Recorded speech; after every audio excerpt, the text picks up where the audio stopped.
Hello friends, first of all let me condemn the recent Supreme Court decision to uphold the 10% reservation for economically weaker section. It violates the basic structure of the constitution and it is totally unconstitutional. The index of industrial production for the month of September has been released. It has only grown by 3.1% comparing to last year. The manufacturing sector has grown only by 1.8%. Capital goods output has been increased by 10.3% in September. Wholesale price inflation has increased by 8.39% in October. It is 19-month low, but it is still higher. And the retail inflation, that is consumer price index based inflation, is 6.377%. It is lower than last month, but it is still higher than RBI's upper limit. And the food price inflation has increased by 7.01%, and cereal price is increased by around 12%, 12.08%. Prices of vegetables increased by 7.77% and fruits prices are increased by 5.2%. Inflation in Tamil Nadu is 7.10%. Telangana recorded the highest inflation in India. It is 8.82%. For the fourth time in a row, America's central bank, Federal Reserve, has increased the interest rate by 0.75%. Recently in Egypt, in the climate conference, 194 countries agreed to finance for countries devastated by climate change. However, in 2009 also developed countries agreed to give funding for green climate funding, and they have agreed to give 8 lakh crores, that is 8 trillion rupees, but they have failed to do so.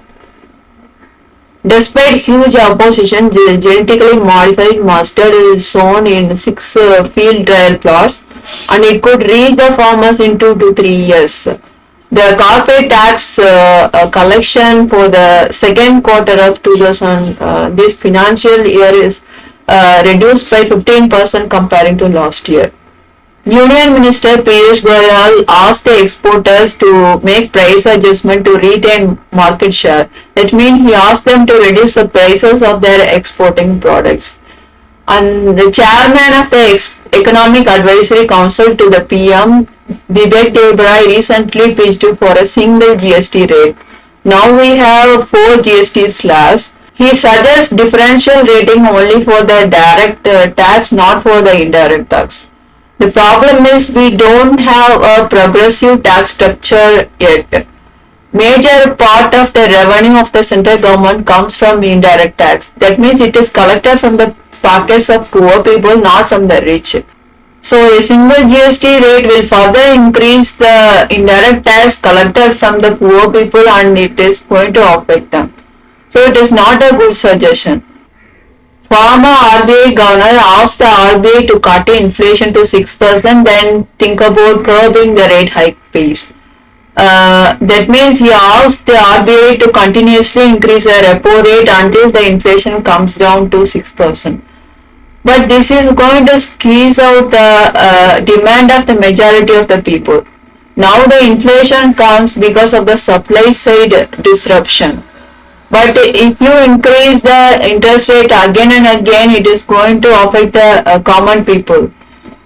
Actually, his suggestion is right according to the mainstream economy. In order to reduce the fall of the rupee against the dollar, he suggested for rate hike. But why do we have to depend on dollar for our import? If we are importing 85% of our oil demand from other countries, we don't have to import it in dollar. There are so many countries that Iran and Russia, Venezuela, many countries are selling their oil in non-dollar currencies.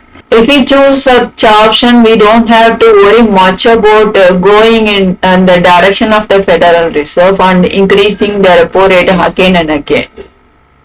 Deputy Governor of the Reserve Bank of India, Rajeshwar Rao, recently stated that 82% of the microfinance loan portfolio is concentrated in 10 states, and he asked it to be diversified. In terms of regional distribution, the eastern and northeastern regions of the country have the largest share of 37%. 12 public sector banks recorded 50% profit in the second quarter of this financial year. S&P Global Purchasing Manager Index S&P Global Purchasing Manager Index for the service sector has been increased to 55.1 in October from 54.3 in September.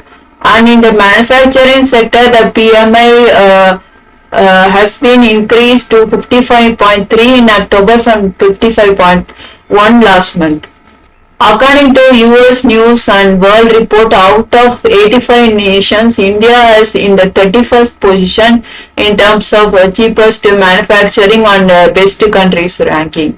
India has cheapest manufacturing cost globally. It is ahead of China and Vietnam. It is because of the lowest wage share in this country. Gst collection for October has been increased to 1.51 lakh crores. And the total credit given to micro, small, MSME has been increased by 27% in September. OPEC Plus group has cut oil production to prevent the oil prices from falling. They say this is a strategy to preserve their revenues in the global economic slowdown. Coal Minister Prahad Joshi recently stated that the coal demand in India is yet to reach its peak. A shift from coal will not happen in the near future, he says. But on the other side, the BJP government is saying that they are going to phase out coal and from other non-renewable energy sources, but he is giving a contrary statement. Union Minister Nitin Gadkari says that India needs a liberal economic policy with an intention to provide benefits to poor people, and he said China is a good example for that. But is it the liberal economic policies helping the majority of the poor people?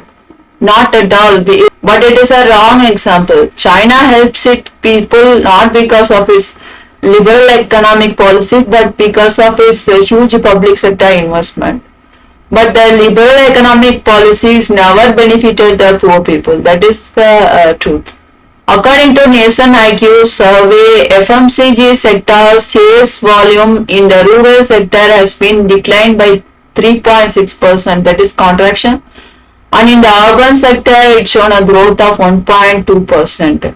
The central government's expenditure and revenues in the month of September has been released, and according to CAG report in September, central government's total revenue is 52.7% of the budget estimate, and last year it was 55.6%, and its capital expenditure is 45.7% of the budget estimate. In September, central government's spending for the food subsidy is 56% of the budget estimate. It was 54% last year. The total spending for the subsidy is 63% of the budget estimate. Last year it was 54%. I'll see you on the next video. Thank you so much for watching.